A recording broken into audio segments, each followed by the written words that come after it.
is going on YouTube? DapperxDan here, back at it again with another motovlog.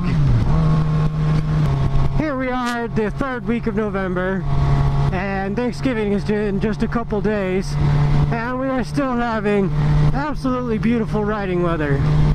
I think it was supposed to get to like 80 degrees or something today, which is just amazing, especially for the third week of November. We've been having like record highs all week.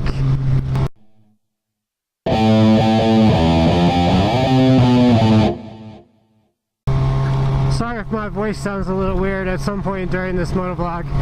I am just getting over a cold that I had last week, so bear with me just in case.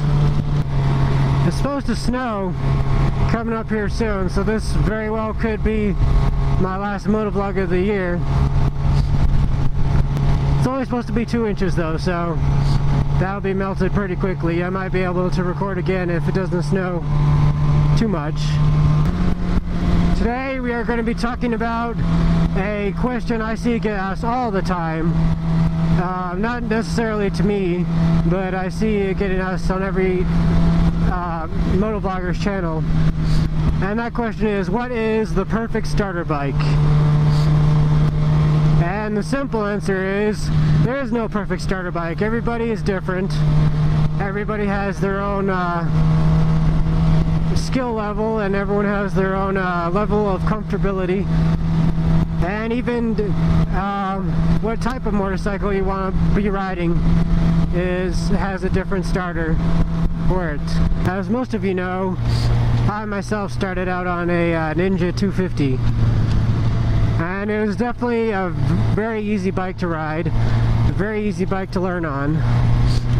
I'm glad that I started on a 250. It was such a fun bike to ride and to learn on as well.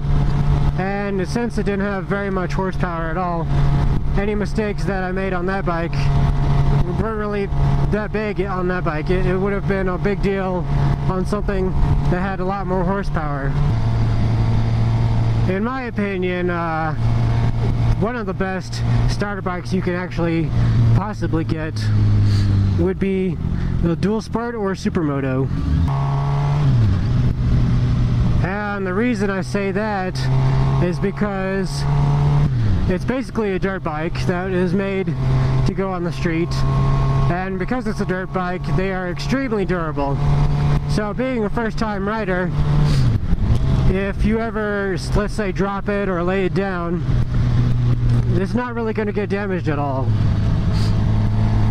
Maybe you'll have to get a little bit of plastics, but nothing will really happen to the motor itself.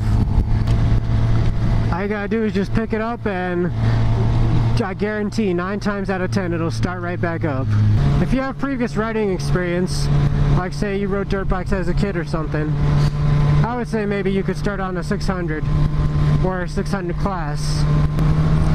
If you have a couple years of experience, I would say you'd be fine starting on a 600 class. And that is 600 class for sport bikes. But if you don't have any experience at all on any kind of motorcycles or dirt bikes or anything, I would definitely say start out on either a 250 or a 300 for sport bikes.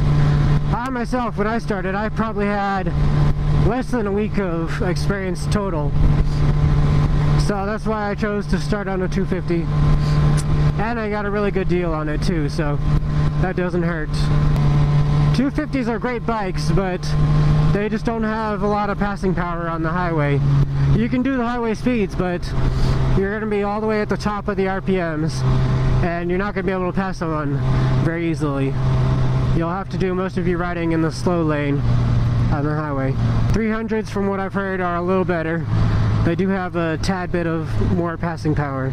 I've heard nothing but good things about the Yamaha R3. I would say that would probably be an amazing starter bike for anybody who's looking to ride sport bikes. And yeah, the Yamaha R3 definitely is the best looking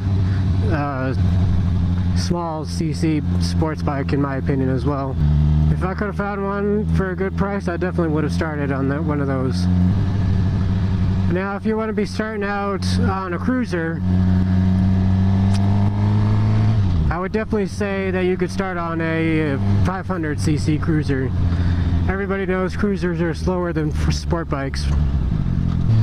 When I was doing my MSF class, the basic riders course, they had some 250 cruiser bikes there, and they were definitely extremely slow.